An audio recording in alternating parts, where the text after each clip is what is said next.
Dan Dan का episode 9 काफी simple और सीधा साधा एपिसोड होने वाला है, क्योंकि उसके अंदर हमें सिर्फ ओकारुन दिखाया जाएगा जिसने कोई वस्त्र नहीं पहन रखा है और वो पानी में तैर रहा है, और उसके ऊपर मोमो बैठी है जो कि हाफ नेकेड है, और उसके ऊपर आयरा भी बैठी है जो कि हाफ नेकेड है। इसके अलावा भी बहुत सारा एक्शन होने वाला है, क्योंकि आज के इस वीडियो के अंदर मैं तुम्हें एक्सप्लेन करने वाला हूँ डैन डैन का एपिसोड नंबर 9। एंड ऑब्वियसली यार डैन डैन का एपिसोड 9 अभी तक रिलीज नहीं हुआ है, तो मैं तुम्हें मांगा से एक्सप्लेन करूंगा एपिसोड 9 को। और यार देखो, एनिमे को तो देखने का मजा आता ही है, लेकिन मांगा को पढ़ना और उसे एक्सप्लेन करने का मजा भी कुछ और ही है। और प्लस यार ये मेरा वीडियो है तो ये तगड़ी तरीके से स्टैग्ड तो होने ही वाला है, तो एटलीस्ट ट्राई करना कि मेरी बढ़िया एक्सप्लेनेशन को तुम एटलीस्ट 1.5 मिनट तक देखो। और बिना किसी देरी के शुरुआत करते हैं डैन डैन के एपिसोड नंबर 9 की। लेकिन उससे पहले स्पॉइलर अलर्ट दे देता हूँ, क्योंकि इस वीडियो के अंदर डैन डैन एपिसोड 9 से रिलेटेड भर भर के स्पॉयलर्स हैं।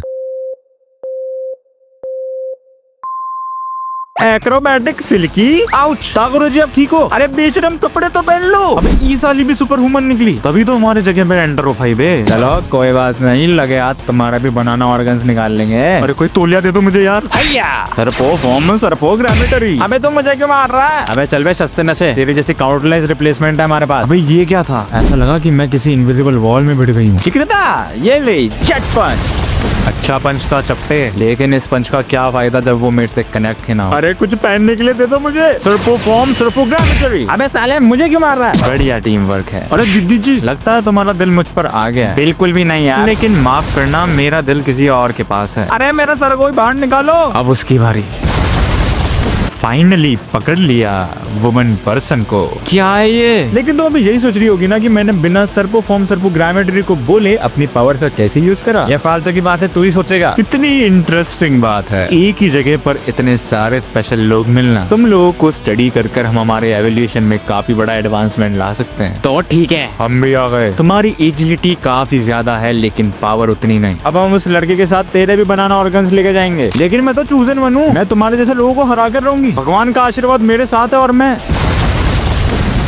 आई लग गई। हाँ भगवान ने तुझे ही चुना है ताकि तुम्हारे एवोल्यूशन में मदद करे। तो चलो अब शुरुआत करते हैं। अभी रुक जाओ, तुम मेरे पीछे थे ना, तुम मेरे से लड़ो। ताकुरा जी पर अब तो नंगे हो। इस समय कपड़े ज्यादा इम्पोर्टेंट नहीं है। अबे क्या बकवास है, मुझे घर जाना है। हाँ बिल्कुल चले जाना, बस अपना बनाना ऑर्गन हमें दे दो और हम तीनों जने मिलकर तुम्हारे दोनों का एक्सपेरिमेंट आराम से कर डालेंगे। एंड उतने में ही वो सरपो इन दोनों पर अपनी साइकोकाइनेसिस पावर का यूज करते हैं, और ये सरपो बताते हैं कि जब ये लोग अपनी साइकोकाइनेटिक पावर्स को कंबाइन कर लेते हैं तो ये द ऑसम जोन को बना लेते हैं। लेकिन इसका एक ड्रॉबैक है, हम खुद इसमें एंटर नहीं हो सकते, इसलिए तो हमने इस बंदे को रखा है। अब फटाफट से उसकी बैंड बजा दो। एंड वो एलियन ओकारुन पे कंटिन्यूअसली अटैक कर रहा होता है, लेकिन उतने में ही हमें दिखाया जाता है ओकारुन जो कि टर्बो ग्रैनी वाले फॉर्म में ट्रांसफॉर्म हो चुका है, और सीधा उसने उस एलियन में भीटी मार दी है। क्या हमारी पावर्स इन पर काम नहीं कर रही? नहीं, वो आ गई है। और हमें दिखाई जाती है मोमो जो कि वहाँ पर आ चुकी है। अरे हमने उस नेसी को कहा था ना कि इस औरत को यहाँ पे ना आने दे। क्या कर रहा है वो? मोमो जी मैं आपका वेट कर रहा था। हमें चुप हो जा नंगे। मोमो आयासे ने मुझे रेस्क्यू करा, इससे ज्यादा बुरी चीज और क्या हो सकती है? और अब मेरे पास कोई और चॉइस भी नहीं है, मुझे अपनी स्ट्रेंथ दो। एक्रोसिल की? और याद रहे टेंताकाकुरा सिर्फ मेरा है।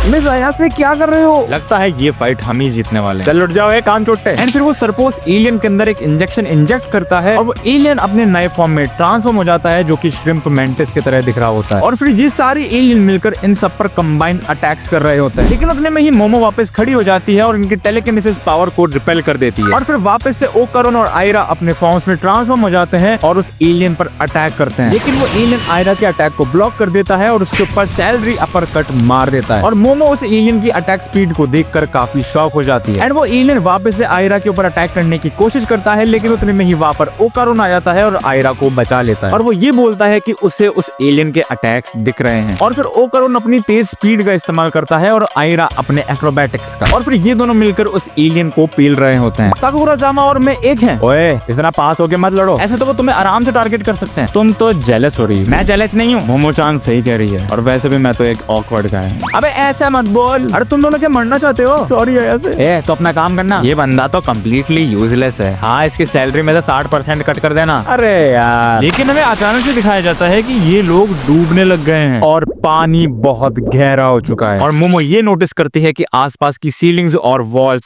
सब पानी में कन्वर्ट हो चुकी है, क्योंकि वहाँ पर नेसी आ गया है। और इस नेसी को देखकर डरने के बजाय ओकारुन तो कुछ ज्यादा ही खुश होकर एक्साइटेड हो गया। एंड इसके पीछे का रीजन ऑब्वियस है, उसको ओकल्ट चीजें पसंद है। और उस समय एक सर्पो उस नेसी को बोल रहा होता है, तेरे को मैंने एक काम दिया था ना कि उस औरत को उधर ही रखना, तेरे से वो भी नहीं हुआ, अब तेरी भी सैलरी में से 60% कट करूंगा मैं। लेकिन उतने में ही वो नेसी अपना एक अटैक करता है और उस सर्पो को 2 हिस्सों में बांट देता है। तो सर्पो बोल रहे होता है, अबे हमारे साथ क्यों दोगलापन कर रहा है। और उस नेसी का ये अटैक देखकर ये तीनों वहां से भागने की कोशिश करते हैं, लेकिन उतने में ही वहां पर आ जाता है अपना पिछला वाला एलियन और वो अपना एक हमला आयरा के ऊपर लैंड कर देता है। और उसका ये डिस्ट्रक्टिव पंच देखकर मोमो और ओकारुन दोनों शॉक हो जाते हैं और मोमो ये कहती है कि भाई ये तो पानी के अंदर भी इतना तेज वाला पंच दे रहा है। लेकिन ओकारुन बोलता है ऐसा पॉसिबल ही नहीं, क्योंकि ये तो एक श्रिम्प मेंटिस है और ये एक मेंटिशियन है। और फिर वो एलियन बोलता है कि वो 10 गुना ज्यादा तेज पंच मार सकता है पानी के अंदर रहते हुए एज कम्पेयर्ड ऑन लैंड। लेकिन हमें फिर ये दिखाया जाता है कि वो एलियन पानी में सांस ही नहीं ले सकता क्योंकि उसके पास गिल्स ही नहीं है। इसका मतलब वो पानी के अंदर बिल्कुल अंदर जाकर तो पंच नहीं मार सकता। एंड इसी मोमेंट का फायदा उठाकर मोमो ओकारुन को तेज तैर कर काउंटर अटैक करने को बोलती है उस एलियन पर। लेकिन हमें दिखाया जाता है कि ओकारुन तो नीचे डूब चुका है और वो बोलता है कि टर्बो ग्रैनी को तो तैरना ही नहीं आता, इसलिए वो स्विम भी नहीं कर सकता उस फॉर्म में। और फिर उसके बाद वो एलियन उनके ऊपर अटैक करना शुरू करता है और वो लोग वहां से भागते हैं। एंड भागते भागते ओकारुन मोमो को बोलता है कि तू अपने साइकिक पावर्स का यूज कर और आयरा को बचा ले। लेकिन मोमो ये बोलती है कि उस एलियन ने उसका पाथ ब्लॉक कर रखा है जिसके थ्रू मोमो की साइकिक पावर्स आयरा तक नहीं पहुंच पाएंगी। मैं उसका ध्यान भटकाए रखता हूँ जब तक तुम जाओ आयरा को बचा कर लाओ। अबे तू क्या पागल है, वो तेरा कचुम्बर बना के रख देगा, फालतू की प्रॉब्लम क्रिएट मत कर। मैं बस इस मोमेंट में तुम्हारे लिए यूजफुल होना चाह रहा हूँ। अरे खतरे में इन्वॉल्व होकर प्रॉब्लम क्रिएट करके यूजफुल कैसे बन सकता है। और वैसे भी तुम दोनों के लवी डबे के चक्कर के अंदर इतना बड़ा कांड हो चुका है, हम कोई लवी डबे ही नहीं हो रहे हैं। अच्छा तो कोड यार्ड में क्यों ग्लू लग रहा था उसके साथ? अच्छा तो तुम इसलिए अपसेट हो। ओए मैं कोई अपसेट नहीं हूँ मोमो, अगर तुम्हें कुछ फर्क पड़ता है तो मुझे सीधे सीधे बोल दो, क्योंकि अगर तुम्हें कोई मिसअंडरस्टैंडिंग है तो मैं तुम्हें वो एक्सप्लेन करना चाहता हूँ। मुझे नहीं फर्क पड़ता कि कोई क्या सोचे, लेकिन अगर तुम्हें कोई प्रॉब्लम है तो मैं तुम्हें सारी चीजें क्लियर कट बताना चाहता हूँ। चल हट नंगे, मुझे हाथ मत लगा। लेकिन उतने में ही वो एलियन इन पर अटैक करता है और ओकारुन मोमो को बचाते हुए पानी के अंदर ले जाता है। और उतने में ही मोमो को कुछ आइडिया आता है और वो ओकारुन को बोलती है कि भाई तू एक जगह खड़ा रहे। और जितने में वो एलियन उन पर वापस से अटैक करने वाला होता है, उतने में ही हमें दिखाए जाते हैं ओकारुन और मोमो जो कि फुल स्पीड में वहां से भाग रहे हैं। और फिर हमें मोमो बताती है कि उसने ओकारुन को फर्मली पकड़ा और उसको आगे से स्क्वीज करा और फिर उसने उसकी साइकिक पावर्स का यूज करा ताकि वो उसको मूव कर सके जैसे कि कोई फिश मूव कर रही हो पानी में। और फिर वो इतना तेज तैरते तैरते आयरा को भी बचा लेते हैं। और फिर मोमो अपने साइकिक पावर्स का यूज करती है और आयरा को होश में लाती है और वो उसे बोलती है कि भाई तू अपने सारे कपड़े निकाल दे ताकि हमें पानी में तैरते समय एक्स्ट्रा रेजिस्टेंस फील ना हो। और फिर पीछे से तैरता हुआ एक सर्पो आता है और वो बोलता है कि उस नेसी की पावर इतनी तगड़ी है लेकिन साला अपने पे अटैक करते जा रहा है, पता नहीं उसके दिमाग को क्या हो गया। और तेरी भी अटैक्स की स्पीड ज्यादा है लेकिन तू पानी के अंदर सांस ही नहीं ले सकता, तो इसलिए अब हमें अमलगमीट होना ही पड़ेगा। और फिर हमें दिखाया जाता है कि उस सर्पो की नुन्नू की जगह से 2 केबल निकल रही होती है और वो बोलता है कि इस केबल का यूज करके हम सब कंबाइन हो जाएंगे। ताकुरा जी ने मुझे इस अवस्था में देख लिया। अरे यार ऐसी हालत में तो छुपा छुप से भी ज्यादा चीप लग रही है, लेकिन जो भी हो अब तैयार हो जाओ क्योंकि अब समय है टीम वर्क दिखाने का।